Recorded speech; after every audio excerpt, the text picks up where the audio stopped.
오늘은 잠언필상 43일차가 되는 날입니다. 잠언 16장 1절부터 11절까지 모든 것을 주관하신 하나님께 순종하자라는 주제입니다.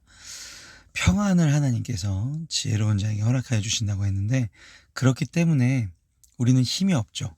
여기도 과부의 지게라고 지난날에 이제 표시를 하셨는데, 힘없는 자의 경계를 하나님께서 지켜주시는 것, 그것이 평안이기 때문에 우리가 그렇기 때문에 하나님 앞에 더욱더 순종하고 간절히 구하는 것이죠. 오늘도 모든 것을 주관하시는 하나님께 순종하시는 말씀 16장 1절부터 시작하시도록 하겠습니다. 마음의 경영은 사람에게 있어도 말의 응답은 여호와께로부터 나온다. 잠언 16장 요 부분은요, 되게 특이하게 여호와라는 단어가 계속 반복됩니다.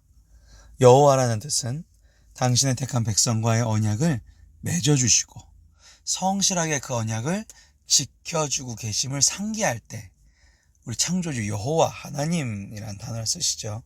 여호와라는 단어를 계속적으로 하면서 하나님께서는 어떻게든 우리를 좋게 해주실 것이다, 우리를 확실히 지켜주실 것이다, 평안을 허락하여 주실 것이다, 그 하나님으로부터 모든 것이 출발된다라고 시작하고 있습니다. 그래서 사람의 행위가 자기 보기에는, 그러니까 자기의 소견이나 나의 판단 모두 깨끗하여도 여호와께서는 심령을 감찰하신다. 제가 늘 말씀드리는 말씀이지만 사람은 믿음의 대상이 아니죠. 거기에 사람의 나도 포함이 됩니다. 나도 믿음의 대상이 아닙니다. 우리는 오직 하나님 한 분만 믿을 수 있죠. 왜냐하면 여호와께서는 우리의 심령을 저울질하여 주시기 때문에. 저울질이 뭐냐면, 감찰이 숨겨져 있는 내 마음의 선과 악을 하나님께서 저울질해서 판단해 주신다라는 거죠. 그것이 감찰의 뜻입니다. 너의 행사를 여호와께 맡기라. 그렇기 때문에 우리는 행동하는 모든 일을 하나님 앞에 맡기는 것이죠. 그리하면 네가 경영하는 것을 이루어지리라. 그러니까 혼자서 하려고 하지 말고 어차피 모든 것을 다 주관하신 하나님을 인정하고 그 하나님께 도우심을 구하면 나의 행동하는 모든 일을 하나님께서 조정하여 주신다는 것입니다. 여호와께서 온갖 것을 그 쓰임에 적당하게 지으셨나니 모든 것은 다 하나님께서 그 쓰임에 맞춰 만드셨다. 4절 상반절이었고요. 하반절은 악인도 악한 날에 적당하게 하셨느니라. 이게 논란이 많이 되는 구절이죠. 그런데 그러면 하나님께서 악인을 만드셔서 일부러 악인을 우리에게 보내셨나? 그 뜻이 아닙니다. 사람은 어쨌든 도덕적 자유의지를 가진 존재란 말이죠. 그러니까 자기가 사실 선택을 해서 악인이 된 겁니다. 그럼 그 악인에 대한 책임을 져야 되죠. 그래서 악인의 운명은 하나님 앞에 정해져 있다. 그것이 이제 우리는 멸망이라고 알고 있죠. 악인도 악한 날에 적당하게 하셨다는 뜻은, 그래서 악인의 운명은 정해져 있다, 미련한 자의 운명은 정해져 있다, 이렇게 해석하시면 되겠습니다. 5절도 그 앞에를 사실 보충하는 말이에요. 무릇 마음이 교만한 자를 여호와께서 미워하시나니 모든 악인들이 서로 결탁하여도 전능하신 하나님 심판 피할 수 없다. 벌을 면치 못하리라. 그래서 4절을 악인을 하나님께 창조하신 게 아니라 인간이 악인을 선택해서 악인이 된 다음은 그 악인은 하나님의 심판이 벌을 면하지 못한다, 이렇게 이어지게 됩니다.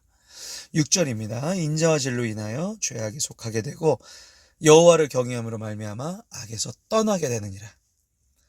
인자와 진리는 하나님의 사람, 지혜로운 사람의 성품을 뜻하죠.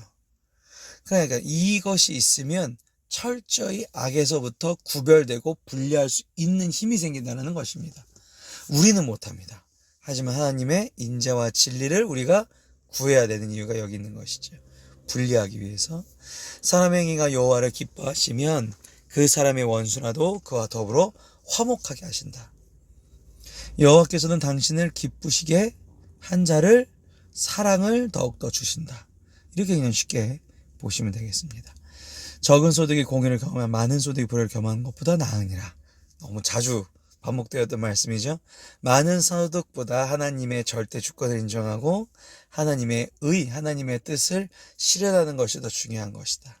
사람이 마음으로 자기의 길을 계획할지라도 그의 걸음을 인도하시는 이는 여호와시라. 뭐 너무나 유명한 말씀이니까요. 예레미야서 10장 23절에 비슷한 구절이 있죠. 인생의 길이 자기에게 있지 않거든 걸음을 지도함이 그 걷는 사람에 있지 아니한다라고 나오거든요. 그러니까 내가 걷고 있지만 이게 사실 내 힘으로 걷는 것이 아니라 하나님께서 나를 길을 만들어 주셔서 걷게 해 주실 거라는 것이죠. 우리가 하나님 앞에 구하면 구할수록 내 마음의 경영을 하나님 앞에 맡기면 하나님께서 나의 앞에 길을 만들어 놓으시고 나를 걷게 하여 주신다는 말씀입니다. 하나님의 말씀이 왕의 입술에 있은즉 재판할 때 그의 입이 그르치지 잘못되지 아니하리라. 하나님의 말씀대로 살 때에 그릇된 결정을 할 수가 없다. 11절 공평한 저울과 접시 저울은 여호와의 것이요 주머니 속에 저울추도 다 그의 지으신 것. 이제 상업적인 옛날에 이 시대에는 이제 몇 그램에 얼마 이 시대도 그랬지만 그 몇 그램을 굉장히 속이는 저울들이 많았다라고 해요. 지금도 사실 우리나라에도 그런 저울이 있지만 그래서 그렇게 상업적인 그런 것에서 우리가 너무 눈에 보이는 이유만 쫓지 말고 하나님이 원하시는 하나님의 뜻, 공의의 실현 그것을 이제 보자는 얘기죠. 그러니까 우리가 교회 다니면 손해 아니야? 내가 저 사람한테 너무 섬기면 내가 손해잖아. 남 도와주는 게 어떻게 보면 손해라고 생각하시는 분들도 있는데 그런 상업적인 이유만 눈에 보이는 것만 쫓지 말고 하나님께서 경영하시는 그 손길을 바라보는 것이 중요하겠습니다. 지금까지 윤유한 목사였습니다.